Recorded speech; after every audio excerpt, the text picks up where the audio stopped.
Hi friends, അസ്സാം വലൈക്കും. എല്ലാവർക്കും നമസ്കാരം. നമുക്ക് വേഗത്തിലൊരു പാസ്ത ഉണ്ടാക്കാം അല്ലേ? അപ്പോൾ കുറച്ച് പാസ്ത എടുത്തിട്ടുണ്ട് കേട്ടോ. ഒരു 400 ഗ്രാമൊക്കെ ഉണ്ട്. അപ്പോൾ അത് നമുക്ക് ആദ്യം ഒന്ന് വേവിച്ചെടുക്കാം. അതിന് വേണ്ടിയിട്ട് ഞാനിതാ ഒരു പാനിൽ കുറച്ച് വെള്ളമൊക്കെ ഒഴിച്ച് തിളപ്പിക്കുന്നുണ്ട് കേട്ടോ.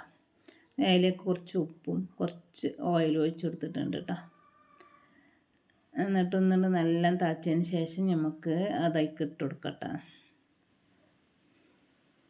ഒന്ന് ഇട്ട് കൊടുത്ത് ഒന്ന് ഇളക്കി കൊടുത്തൊന്ന് കുറച്ച് നേരം ഇളക്കി കൊടുത്തിട്ടൊന്ന് മൂടി വെക്കട്ടെ. തീക്കുട്ടി അങ്ങനെ ഒന്ന് തിളച്ച് അത് ഇട്ടതിന് ശേഷം ഒന്ന് തിളച്ചൊരു 10-11 മിനിറ്റ് ഒന്ന് വെന്താൽ മതി കേട്ടോ. ഒന്ന് തിളച്ച് ഇത് ഇട്ടും തിളച്ചതിൻ്റെ ശേഷമൊക്കെ ഒരു 10-11 മിനിറ്റ് ഒന്ന് ആയാൽ മതി കേട്ടോ. വേവ് അത്രയൊക്കെ കുറച്ച് വേവല്ലേ ഉള്ളൂ. അപ്പോൾ അതിൻ്റെ ഇടയിൽ ഞാനൊന്ന് ഇളക്കി കൊടുത്താണ് കേട്ടോ. ഒന്നും കൂടി ആവണം. എന്നിട്ട് ഒന്നും കൂടി ഞാൻ ഒന്ന് മൂടി വെച്ചിട്ടൊന്ന് വേവിച്ചെടുക്കട്ടെ. അപ്പോൾ എല്ലാവർക്കും അറിയുന്നത് തന്നെയാണ്. നമ്മൾ മക്രോണി ആയാലും പാസ്ത ആയാലും ഒക്കെ ഇങ്ങനെയൊക്കെ തന്നെയാണല്ലോ അല്ലേ? അപ്പോൾ അതിനി ഒന്ന് വെന്ത് അത് ഊറ്റിയെടുത്തിട്ടുണ്ട്. എന്നിട്ട് അതിൻ്റെ മേലെ കുറച്ച് വെള്ളം ഒഴിച്ച് കൊടുത്തിട്ടാ. ഇനി ഞാൻ വേറൊരു പാനൊക്കെ അടുപ്പത്ത് വെച്ച് ചൂടാൻ ശേഷം കുറച്ച് ബട്ടറാണ് ഇട്ട് കൊടുക്കുന്നത്.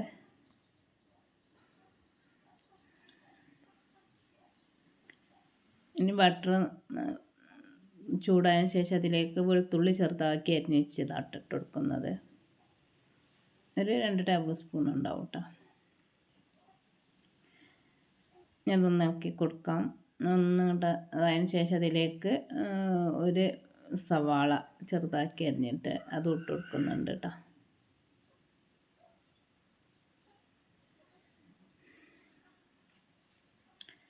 ഇനി അതൊന്ന് കുറച്ച് നേരം ഇളക്കി കൊടുക്കട്ടെ. അതിലേക്ക് കുറച്ച് ഉപ്പ് ഇട്ടിട്ട് ഒന്ന് കുറച്ച് ഉപ്പിട്ടാൽ മതി കേട്ടോ. നമ്മൾ ഇതിൽ ഉപ്പിട്ടിട്ടുണ്ടല്ലോ പാസ്തയിൽ, അതിൽ കുറച്ച് ഉപ്പിട്ട് കൊടുത്തൊന്ന് ഇളക്കി കൊടുത്തിട്ട് ഒന്ന് മൂടി വെക്കട്ടെ കേട്ടോ. ഒന്നുകൊണ്ട് വാടി വരട്ടെ.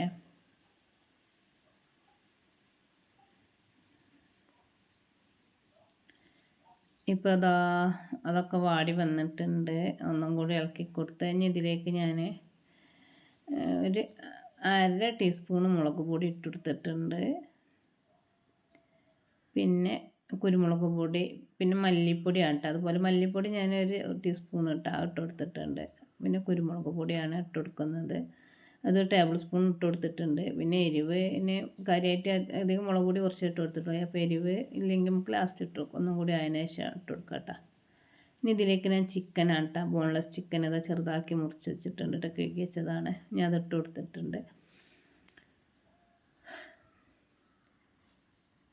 അതൊന്ന് ഇളക്കി കൊടുത്ത് ഇനി ഉപ്പ് വേണമെങ്കിൽ ലശം കൂടിയൊക്കെ ഇട്ട് കൊടുക്കാം കേട്ടോ. അത് നോക്കിയിട്ട് ഉപ്പില്ലെങ്കിൽ ഇനി ഒന്നുണ്ട് മൂടി വെക്കട്ടെ കേട്ടോ. പിന്നെ ഇതിലേക്ക് ഒരു മീഡിയം സൈസ് തക്കാളി ഒന്ന് അരച്ചതും കൂടി ഒന്ന് ഒഴിച്ചു കൊടുക്കുന്നുണ്ട് കേട്ടോ.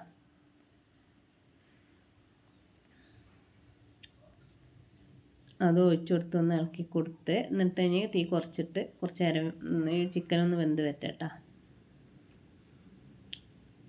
ചിക്കന് നമുക്ക് കറക്റ്റ് അളവൊന്നും ഞാൻ പറയണില്ല കേട്ടോ. കുറച്ച് നമുക്കുള്ള അതിനനുസരിച്ചൊക്കെ എടുക്കട്ടോ.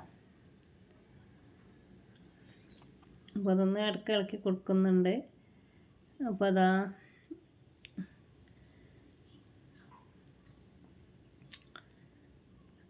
ഒന്നും കൂടി ആവാനുണ്ട്. അപ്പോൾ ഒന്നും കൂടി മൂടി വെച്ച് കൊടുത്ത് അപ്പോൾ നന്നായിട്ട് ആയിട്ടുണ്ട് കേട്ടോ. ഇനി ഇതിലേക്ക് ഞാൻ സോസാണ് കേട്ടോ ഒഴിച്ച് കൊടുക്കുന്നത്.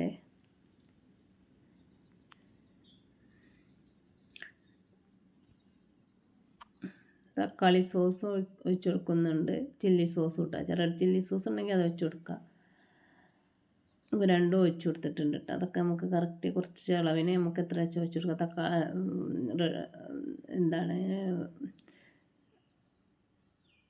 ചില്ലി സോസ് കുറച്ച് ഒഴിച്ച് കൊടുത്താൽ മതിയിട്ട് എരിവ് കൂടും. അപ്പോൾ അതൊക്കെ ഒന്ന് ഒഴിച്ച് കൊടുത്തതിന് ശേഷം പാസ്ത ഇട്ട് ഒന്ന് ഇളക്കി കൊടുത്ത് നന്നായി ഒന്ന് ഇളക്കി യോജിപ്പിച്ച് കൊടുക്കുക കേട്ടോ. ഇടയ്ക്ക് പെട്ടെന്ന് എന്തോന്ന് മറന്നതാണ് കേട്ടോ. അതാണ് എൻ്റെ എന്താണ് എന്ന് പറഞ്ഞത്. സോസ് റെഡ് ചില്ലി ആണോ എന്ന് ഓർമ്മയില്ലാതെ അങ്ങനെ ആണ് പറഞ്ഞത്. അപ്പോൾ അതൊക്കെ നല്ല പാസ്ത ഒക്കെ ഇട്ട് നന്നായി ഇളക്കി യോജിപ്പിച്ച് കൊടുത്തിട്ട് ഇനി നമുക്കിതൊന്ന് മൂടി വെച്ച് തീ കുറച്ചിട്ട് കുറച്ച് നേരം അവിടെ ഇരിക്കട്ടെ കേട്ടോ. അപ്പോൾ അതിവിടെ റെഡി ആയി. ഇനി കുറച്ചും കൂടി നമുക്ക് സോസ് വേണമെങ്കിൽ ഒഴിച്ച് കൊടുക്കാം കേട്ടോ. തക്കാളി സോസ് നമുക്ക് ഇനി എരിവ് കുറവാണെങ്കിൽ കുരുമുളക് പൊടിയൊക്കെ ഇട്ട് കൊടുക്കാം. അപ്പോൾ ഇത്രേ ഉള്ളൂ ഇന്നത്തെ വീഡിയോ. ശരി എന്നാൽ എല്ലാവരോടും ബൈ. അസ്സലാമു അലൈക്കും.